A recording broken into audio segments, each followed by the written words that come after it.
Right. రాయలసీమలో faction రాజకీయాలను నిర్మూలం చేశాను చంద్రబాబు నాయుడు అట. ఫ్యాక్షన్ రాజకీయాలను నిర్మూలం చేసిండట చంద్రబాబు నాయుడు. రాయలసీమలో ఒకప్పుడు ఫ్యాక్షన్లు, నేనే ఆ రోజు ఎవరైనా సరే రాయలసీమ గడ్డ పైన ఫ్యాక్షన్ ఉండడానికి వీలు లేదని కఠినంగా వ్యవహరించా. ఈరోజు ఏం తమ్ముళ్ళు ఫ్యాక్షన్లు ఉన్నాయా అని మిమ్మల్ని అడుగుతున్నా. దీనివల్ల అభివృద్ధి అవుతా ఉందా లేదా అని మిమ్మల్ని అడుగుతున్నా. నిజంగా లేదా రాయలసీమలో ఫ్యాక్షన్ రాజకీయాలు? అసలు ఫ్యాక్షన్ రాజకీయాలకు తెరలేపింది ఎవరు? ఇప్పుడు ఫ్యాక్షన్ రాజకీయాలు నేనే నిర్మూలన చేసిన అని చెప్పేసి చంద్రబాబు నాయుడు డబ్బా కొట్టుకోవడానికి కారణం ఏంది? రోజు ఒక డబ్బా కొట్టుకుంటానే ఉన్నాడు. తెలంగాణలో తలసరి ఆదాయం తలసరి పెరగడానికి కారణం నేనే అని చెప్పేసి బాబు బడాయి మాటలు బొంకుడు మాటలు అని చెప్పేసి పొదుగాల చదువుకున్నాం మనం.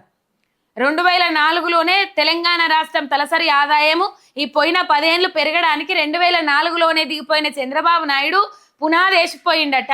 అవి ఆ ఫలితాలే ఇప్పుడు వచ్చి తెలంగాణ రాష్ట్రంలో తలసరి ఆదాయము ఎక్కువగా పెరిగిందట పోయిన 10 ఏళ్ళు. మరి ఆ 2004 ఫలితాలే, ఆ 2004లో బాబు పెట్టిపోయిన పునాదే, ఆ 2004లో బాబు వేసిన పునాదులే మరి ఇప్పుడు ఎందుకు బీఆర్ఎస్ ప్రభుత్వం దిగిపోగానే డమాల్న కాంగ్రెస్ ప్రభుత్వం హయాంలో తలసరి ఆదాయం అట్టాడుకు పడిపోయింది? రియల్ ఎస్టేట్ వ్యాపారం దెబ్బతిన్నది, అన్ని రంగాలు దెబ్బతిన్నాయి, అన్ని రంగాలలో ఎటువంటి అభివృద్ధి జరగకుండా ఉన్నది. మరి ఎందుకో పోయిన 10 ఏళ్ళు వచ్చింది కానీ రేవంత్ రెడ్డి వాళ్ళ శిష్యులు రాగానే వచ్చి రాలేదా? రోజు డబ్బా కొట్టుకునుడే. ఐటీని నేనే పరిచయం చేసిన అంటాడు, ఏఐని నేనే పరిచయం చేసిన అంటాడు, తెలుగు నేల అంటాడు. తెలుగు నేల అంటే మీ దృష్టిలో ఓన్లీ ఆంధ్ర అని అందరికి ఎరికే కదా సారు. తెలంగాణను మీరెన్నడూ కడుపులో పెట్టుకొని చూసుకోరు. కళ్ళలం అంటే ఎప్పటికీ గుడి కన్ను ఒంటి కాలు మీద తపస్సు చేసే కొంగ తీరే ఉంటది మీది ఎప్పటికీ తెలంగాణ పట్ల.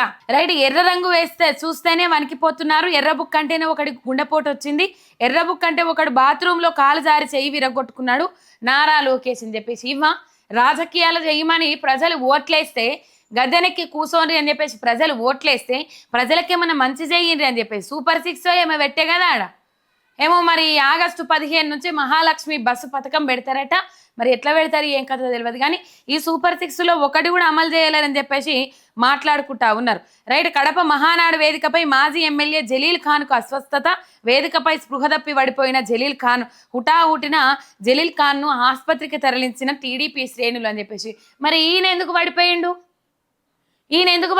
లోకేష్ బాబు చెప్పగలుగుతారా? నారా లోకేష్ బాబు ఈయన ఎందుకు పడిపోయిండు? వాళ్ళేమో అట్లా పడిపోయినరు, రెడ్ బుక్ అనగానే పడిపోయినరు, గుండెపోటు వచ్చింది, కాలు జారి పడిపోయినట్టు. మాట్లాడాలంటే వాళ్ళు మాట్లాడలేరా?